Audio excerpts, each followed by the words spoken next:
യോഗ മലയാള സിനിമയിലെ ഒരു പുതിയ അധ്യായം. മലയാള സിനിമയിൽ സൂപ്പർ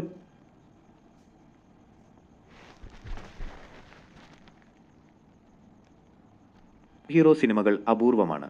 ഈ കുറവ് നികത്തിക്കൊണ്ട് ദുൽഖർ സൽമാന്റെ വേഫറർ ഫിലിംസിന്റെ ബാനറിൽ ഒരുങ്ങിയ ചിത്രമാണ് ലോക. ചാപ്റ്റർ 1 ചന്ദ്ര.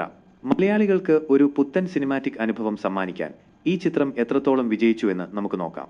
കഥാപരിസരം: ഒരു സാധാരണ പെൺകുട്ടിക്ക് അസാധാരണമായ കഴിവുകൾ ലഭിക്കുന്നതും തുടർന്ന് അവൾ ലോകത്തെ തിന്മകളിൽ നിന്ന് രക്ഷിക്കാൻ ഒരു സൂപ്പർ ഹീറോ ആയി മാറുന്നതുമാണ് ഈ സിനിമയുടെ ഇതിവൃത്തം. വളരെ ആകാംക്ഷയോടെയാണ് പ്രേക്ഷകർ ഈ ചിത്രത്തിനായി കാത്തിരുന്നത്.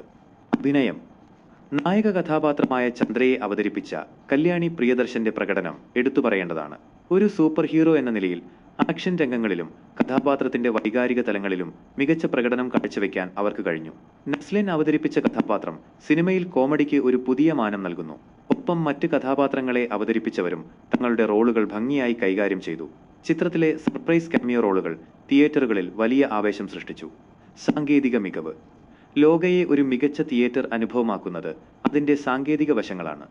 ദൃശ്യങ്ങൾ: സിനിമയുടെ സിനിമാറ്റോഗ്രഫി വളരെ മികച്ചതാണ്. ഓരോ ഫ്രെയിമും മനോഹരമായി ചിത്രീകരിക്കാൻ അണിയറ പ്രവർത്തകർ ശ്രദ്ധിച്ചിട്ടുണ്ട്.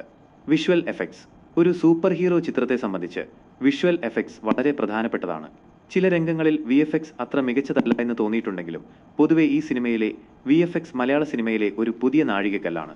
പശ്ചാത്തല സംഗീതം: ചിത്രത്തിന് ആവേശം പകരുന്ന തരത്തിലുള്ള പശ്ചാത്തല സംഗീതമാണ് ഒരുക്കിയിരിക്കുന്നത്.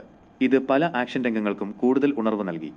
പ്രേക്ഷക പ്രതികരണം: പൊതുവെ പ്രേക്ഷകരിൽ നിന്ന് മികച്ച പ്രതികരണമാണ് ലോകയ്ക്ക് ലഭിച്ചത്. മലയാളത്തിൽ ഇങ്ങനെയൊരു പരീക്ഷണം നടത്തിയതിന് നിർമ്മാതാവിനെയും സംവിധായകനെയും പ്രേക്ഷകർ അഭിനന്ദിക്കുന്നുണ്ട്. ചിത്രത്തിലെ കാമിയോ റോളുകളും മികച്ച മേക്കിങ്ങും ആക്ഷൻ രംഗങ്ങളും പ്രേക്ഷകർക്ക് ഇഷ്ടപ്പെട്ടു. ചില ചെറിയ പോരായ്മകളുണ്ടെങ്കിലും ഒരു പുതിയ സിനിമാറ്റിക് യൂണിവേഴ്സിന്റെ തുടക്കമെന്ന നിലയിൽ ഈ സിനിമ ഒരു വിജയം തന്നെയാണ്. കൂടുതൽ വീഡിയോകൾക്കായി എൻ്റെ യൂട്യൂബ് ചാനൽ സബ്സ്ക്രൈബ് ചെയ്യുക.